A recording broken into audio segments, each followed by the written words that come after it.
என் இனிய உறவுகளே, நாம் இன்று 30/3/25 இருக்கின்றோம். ஜீவ தண்ணீரே, ஆவியானவரே, வற்றாத நதியாக வாரும்.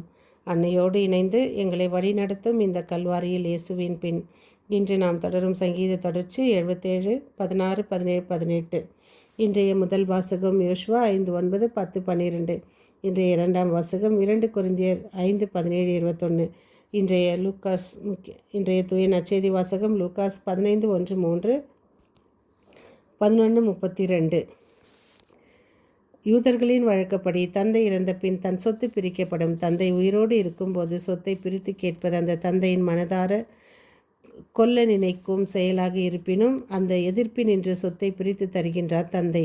ஊதாரியாய் வாழ்ந்து தன்னிலை உணர்ந்து இளைய மகன் திரும்பி வந்தபோது அதை பெரிதாய் கொண்டாடினார். இதை விரும்பா மூத்த மகனிடம் அவரது சொன்னது, உன் தம்பி இவன் இறந்து போயிருந்தான். அன்பார்ந்தவர்களே, இந்த ஊமை வழியாக இயேசு நமக்கு தெளிவுபடுத்துவது இதுவே. பாவத்தின் வாழ்தல் இறைவன் கண் பார்வையில் சாவுக்கு சமம்.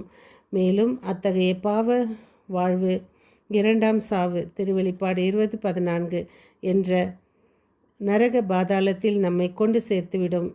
அவ்வாறு நடந்துவிடக்கூடாது என்பதற்காகவே பாவிகளை நேசிப்பவராக, அவர்களை வரவேற்பவராக தன்னையே இயேசு வெளிப்படுத்தினார். நமது நிலை வாழ்விற்காக தனது இன்னுயிரை பலியாக சிலுவையில் தந்தார். இத்தகைய உன்னத இறைவனின் அன்பு உணர்ந்து கொள்வோம். உதாரியாய் வாழ்ந்து அவர் இதயத்தை காயப்படுத்தாது நமக்காய் அவர் பட்ட பாடுகளை கண்முன் நிறுத்தி இனியும் அவருக்கு வேதனை தராது அவர் மகிழும்படி அவரிடம் திரும்புவோம். அவரோடு இணைந்து வாழ்வை கொண்டாடுவோம். இயேசுவின் இந்த கொண்டாட்டத்தில் நாம் தினம் கல்வாரி பலியில் நாம் கலந்து கொண்டு இறைவனின் அருளை பெறுவோம். எசையா இளந்தளிர் போலும் வறண்ட வேர் போலும் ஆண்டவர் முன்னிலையில் அவர் வளர்ந்தார். நாம் பார்ப்பதற்கேற்ற அமைப்பு அவருக்கில்லை. அவர் இகழப்பட்டார், மனிதரால் புறக்கணிக்கப்பட்டார், வேதனையுற்ற மனிதராய் இருந்தார், நோயுற்று நலிந்தார், காண்போர் தம் முகத்தை மூடிக்கொள்ளும் நிலையில் அவர் இருந்தார். அவர் இழிவுபடுத்தப்பட்டார், அவரை நாம் மதிக்கவில்லை. இயேசு உருக்குலைந்த நிலையில் புறக்கணிக்கப்பட்ட உம்மை காண்கின்றேன். உம்முகம் நான் அடையாளத்தை இழந்தது, தன் அடையாளத்தை இழந்துள்ளது. இரக்கம் சிந்தும் உம்முகம், தடுமாறும் உம் கால்கள் இருப்பினும் தாழ்ச்சியோடு உம் சிலுவை பயணம் தொடர்கின்றது.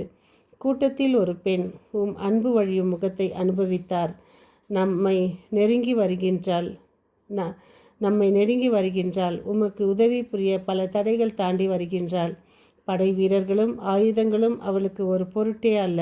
எப்படியும் உம்மை நெருங்கிட வேண்டும், உம் முகத்தை தொட வேண்டும். அவளது மென்மையும் ஆற்றலும் ஒன்றாய் சேர்ந்து உம் முகத்தை துடைக்கின்றாள். உம் முகம் அவளது முகத்தை காண்கின்றது. வெரோனிகா என்பதை தவிர எங்களுக்கு அவரை பற்றி ஒன்றும் தெரியாது.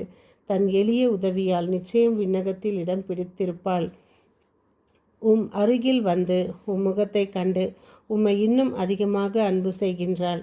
அழகின் பின் சென்றவள் அல்ல வெரோனிகா, உம் உருக்குலைந்த முகத்தின் பின் செல்கின்றாள். அழகை தேடி செல்லும் இந்த உலகில் வெரோனிகா முற்றிலும் மாறுபட்டவள். இயேசுவே, உம் உருக்குலைந்த முகம் உம் அழகிய அன்பை, உம் முழுமையான அன்பை வெளிப்படுத்துகின்றது. என் அன்பிறைவா, இதோ இந்த காலை வேளையிலே எங்களை தட்டி எழுப்பி உம்முடைய அழகான அந்த திருமுகத்தை எங்களுக்கு எல்லா மக்களினங்களும் மக்களினத்தாரும் மனிதர்களும் காணும்படி எங்களை செய்தீரே, உமக்கு நன்றி. அனைவரும் அணுகவும் சந்திக்கவும் ஆற்றல் தாரும். வெரோனிகாவை போல் நாங்கள் என்றும் தயங்காமல் தடைகளை தாண்டி பிறருக்கு உதவும் வரம் தாரும். நாங்கள் அழகு, அந்தஸ்து, மேல் தோற்றத்தை பார்க்காமல் பிறருக்கு உதவிட எங்களுக்கு நல்ல வரத்தை தாரும்.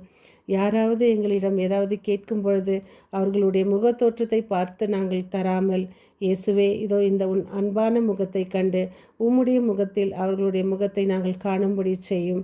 இதோ எங்களுக்கு இந்த விடியலுக்காக உமக்கு நன்றி. எங்களிடம் யாரெல்லாம் ஜெபிக்க வேண்டுகிறார்களோ அவர்களுக்காகவும், மற்ற விசேஷமாக நோய்வாய்ப்பட்டவர்கள், திருபலிக்கு கலந்து கொள்ள முடியாதவர்கள், வீட்டில் திருபலி பார்ப்பவர்கள், அவர்களை விசேஷமாக ஆசீர்வதியும். இந்த தவ நாட்களில் எத்தனையோ பேர் கோவிலுக்கு வர முடியாமலும் தவ நாட்களை அனுசரிக்க முடியாமலும் இருக்கும் அவர்களை சந்தியும். மற்றும் எக்ஸாம் எழுதும் ஒவ்வொரு மாணவிகளையும் ஆசீர்வதியும். அவர்களுக்கு நிறைவை தாரும். எங்களை பல தூதர்களை கொண்டு எங்களை காத்து வந்தமைக்காக நன்றி செலுத்துகின்றோம். இந்த மன்றாட்டுக்களை எல்லாம் எங்கள் ஆண்டவராகிய இயேசு கிறிஸ்துவின் நாமத்தில் ஜெபிக்கிறோம் எங்கள் ஜீவனுள்ள நல்ல பிதாவே, ஆமேன். மீண்டும் சந்திக்கும் வரை உங்கள் அன்பு தோழி.